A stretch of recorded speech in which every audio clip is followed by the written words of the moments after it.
Good day to everyone. For today, God's message, the title is Christmas is a time of caring and sharing. So before to proceed for the God's message today, let's go to the Lord's in prayer.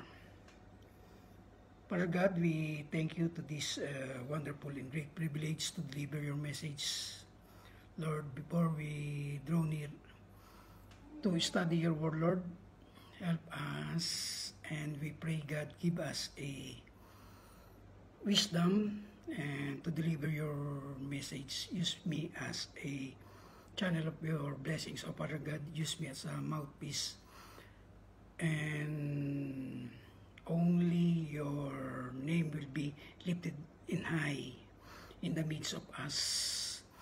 Thank you for this, Father God, and Lord, we pray that cleanse us and forgive us in our iniquity, the sin that that was committed, and we bring back all the glory and praises in the most precious name of our Lord Jesus Christ. Amen. So the title of the God's message for today, Christmas is a time of caring and sharing. Our text for today is in Isaiah 9:6.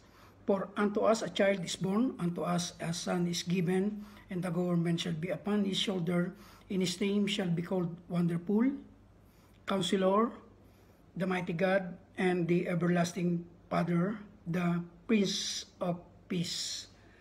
740 years before Jesus was born, the prophet Isaiah wrote these words under the inspiration of the Holy Spirit. So, number one, caring is having a compassion for others. Having compassion for others. One, God the Father gave His Son. Our Lord Jesus Christ is a greatest gift that give to by our Father. So in John 3:16, for God so loved the world that He gave His only begotten Son, whosoever believe in Him should not perish but have everlasting life. Jesus gave His life when God, our Lord and Savior, napako sa krus ng Kalbaryo, nailed the cross in the Calvary, and then His blood redeemed us. His precious blood is clean us. So, number 3, disciples sold everything to follow Jesus and showing His mercy toward others. Number 1, God show mercy towards Lot. So, pinakita po ng Diyos ang kanyang kaawaan sa lahat, sa marami. In Psalms 23 verse 6, surely goodness and mercy shall follow me all the days of my life, and I will dwell in the house of Lord forever. Okay? Amen? Ang kasiguraduhan daw, sigurado, yung pong kagandang loob at awa at biyaya ng Panginoon na sa ating pong buhay ay pinagkaloob, at siguradong tayo raw po ay mananahan sa kaharian ng Diyos forever. So pinakita rin po ng Diyos, God's mercy is never just a feeling but is experienced by His action. What is that action na pinakita po ng Diyos sa atin? Na pinakita po ng ating pong Panginoon, yung pong kanyang kawaan nung siya po ay napapako sa krus. Amen? Anong napako po siya sa krus, tayo po ay nagkaroon ng katubusan sa ating mga nagawang kasalanan. Expressing real love for others, at pinakita rin po yung kanyang pong pagmamahal sa bawat isa. No? Real love is sacrificial. Real love speaks for itself. In 1 Corinthians chapter 13, verse 1 up to 8, though I speak with the tongues of men and the angels and have not charity, I am become as a sounding brass or a tinkle cymbals. and though I have the gift of prophecy and understand all mystery and all knowledge, and though I have all faith so that I could remove mountains, and have not clarified, I am nothing. And though I bestow all my goods to feed the poor, and though I give my body to be burned, and have not charity, it profiteth me nothing. Charity suffereth long, and is kind. Charity imbieth not charity, bouneth not itself, it's not puff up, not behave itself unseasonably, seeketh not her own, is not easily provoked, thinketh no evil. In verse 6, rejoiceth not in iniquity, but rejoiceth in the truth. So, nandun po yung kagalakan sa katotohanan. Remember that God said that He is the truth and the life. Siya po yung katotohanan, ang daan, the way, the truth, and the life. At siya rin po ang buhay na walang hanggan. No? Bear it all things, believe it all things, hope it all things, endure it all things. Charity never faileth, but whether there's be prophecy, they shall fail. Whether there's be tongues, they shall cease. Whether there be knowledge, it shall be vanished away. For we know it part, it will prophecy in part. In verse 10, but when that which is perfect is come, then that which is in part shall be done away. And now abideth in faith, hope, charity. This, but the greatest of this is charity. Amen? Number 2, sharing your faith with others. So, natanggap po natin, nakilala po natin ang Panginoon Jesus bilang Panginoon tagapagligtas, at tinanggap mo siya bilang Panginoon tagapagligtas ng iyong kaluluwa, ng iyong buhay, at tinanggap mo siya bilang Diyos at tagapagligtas ng iyong kaluluwa. So, sharing. So, you can share o ibahagi mo rin yung kaligtasan na nakamtan mo ang Panginoon sa pamamagitan ng ipagbabahagi ng kaligtasan na ang tao ay makasalanan. In Roma 3:10 na ang kabayaran ng kasalanan ay kamatayan, datapot ang kaloob na walang bayad ng Diyos ay buhay na walang hanggan. Sa pamamagitan nino? Sa pamamagitan ng Panginoong Isus, dahil mahal niya tayo, na kung tayo po ay magsisisi, 1 John 1:9, ay tapat ang Diyos na patatawanan tayo sa ating mga kasalanang nagawa. At pag nandun yung page sa Ephesians 2:8-9 na tinanggap mo siya, nananampalataya ka, at nalinig mo yung kaligtasan, faith is cometh by hearing, in hearing by word of God, na ang kaligtasan walang binigay sa silong ng langit na sukat na kaligtasan sa tao, kundi sa pamamagitan lamang ng Panginoong Jesus. Sa Ephesians 2:8-9, nang dahil sa inyong, hindi ito sa inyong mabubuting gawa upang ang sinuman ay huwag magmapuri. So ang kaligtasan lamang by Christ alone. Okay, by faith. Your faith with others, you share this faith to, or you share this salvation to others. Like the star over Bethlehem, katulad daw po ng nakitang bituin o nakitang nagliliwanag. So this is light means na nakita po sa Bethlehem nung ang ating pong Panginoon Jesus ay tanda na isinilang ang tagapagligtas. Sa Matthew chapter 2 verse 9 verse 11, when they heard the king, they departed, and lo, the star which they saw in the east went before them till it came and stopped over where the young child was.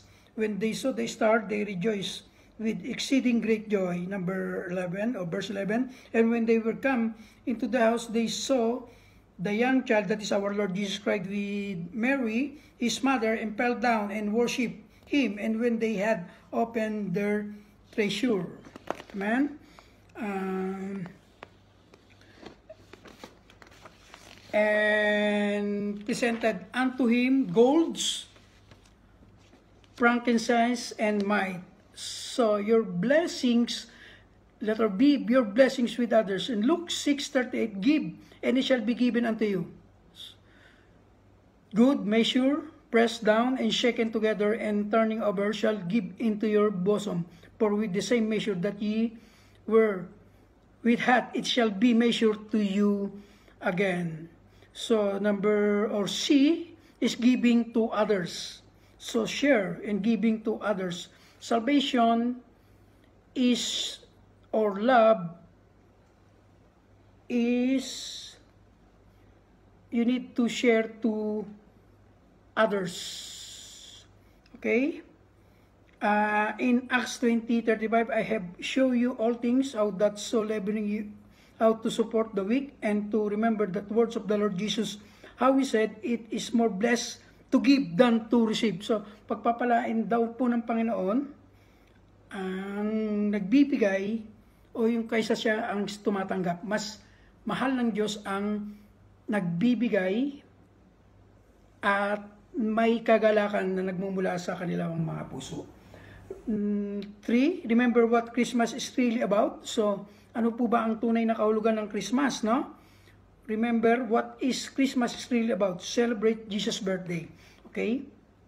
The real Christmas, nung ibinigay ng Panginoon, ng ating pong Diyos Ama, yung kanyang bugtong na anak, upang ang sinuman ay huwag mapahamak bagkos magkaroon ng buhay na walang hanggan.